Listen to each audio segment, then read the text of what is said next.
Өчигдрийн шийдлийн цаг уулзалтаар хоёр асуудлыг онцолсон юм а.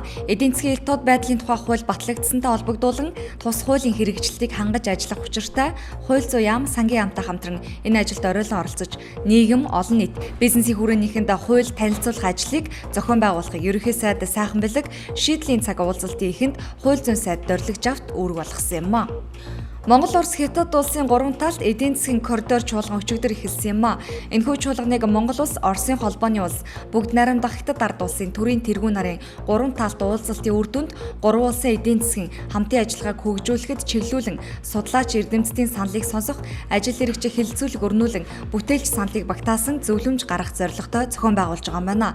Ийхүү 3 орны судлаачид нэгдэн хамтран ажиллаж байгаа нь хамгийн сүүлд 3 улсын төрийн тэргүүн нарын уулзалтаар ярилцаж тохиролцсон асуудлуудыг ажил хэрэг болгох зорилготой юм байна. Товчхондоо Хятад, Орос, Монгол 3 улсын think tank хамтарсан холбоог байгуулах юм байна. Монгол Улсын ерөнхий сайд асан алтан хуугийн ахлах зөвлөх ганц хүүхэд холбогдох шүүх хурал Баян зүрх Сүхбаатар Чингэлтэй дүүргийн шүүхэд 3 дахь өдрөө өчигдөр үргэлжилсэн. Шүүх хуралд Монгол Улсын ерөнхий сайд асан алтан хууийг гэрчээр оролцох хүсэлтэд өмнө нь тавьж байсан билээ. Үүний дагуу өчигдрийн шүүх хуралдаан тэрбээр гэрчийн мэдүүлэг өгсөн юм. Олон нийтэд нээлттэй болж байгаа шүүх хуралд гэрчээр оролцсон Улсын хурлын гишүүн алтан хууийг нүүрс хөтөлбөр шинжилгээний засгийн газрын 3 том зорилтын хүрээнд хийгдсэн ажил гэж мэдүүлсэн байна. Нийслэлийн мэргэжлийн ялалтын газраас энэ сард эм хангамжийн 11 байгууллага иргэний үйл ажиллагаанд шалгалт явуулжээ. Ингээд хугацаа дууссан эм худалдаж байсан зөрчил илэрсэн байна. Тухайлбал Сүлдэн эмийн санд 36 нэрийн 600 мянга гаруй төгрөгийн эмийг борлуулсан нь илэрчээ. Мөн Сүлдэн ананас эмийн санд Монгол улсад бүртгэлгүй 54 нэр төрлийн 2 сая орчим төгрөгийн эм худалдаасан нь илэрчээ.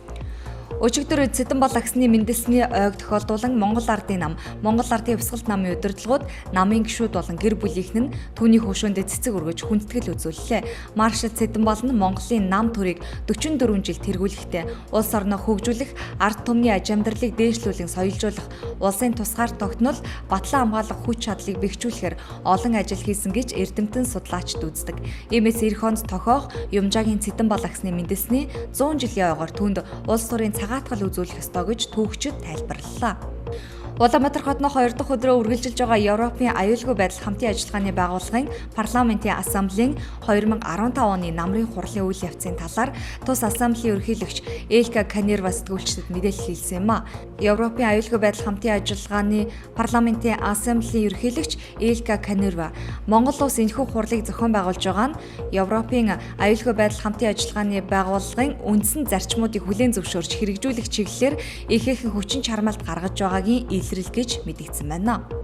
Монголын Сагсан бөмбөгийн холбооноос өчигдөр хэвлэлийнхэнд хандсан юм. Тус холбооныхон хүүхдийн спортын 5 дугаар их наадмын зохион байгуулагчаар ажиллах байсан ч эрүүл мэндийн спортын дэд сайд Болдбаатрыг хууль бус шийдвэр гаргаж энэ эрхийг Монголын үндэсний Сагсан бөмбөгийн холбоонд өгсөн гэж мэдээлсэн юм а. Тиймээс хууль бус шийдвэрээ эргэн харахыг шаардаж байгаагаа илэрхийллээ.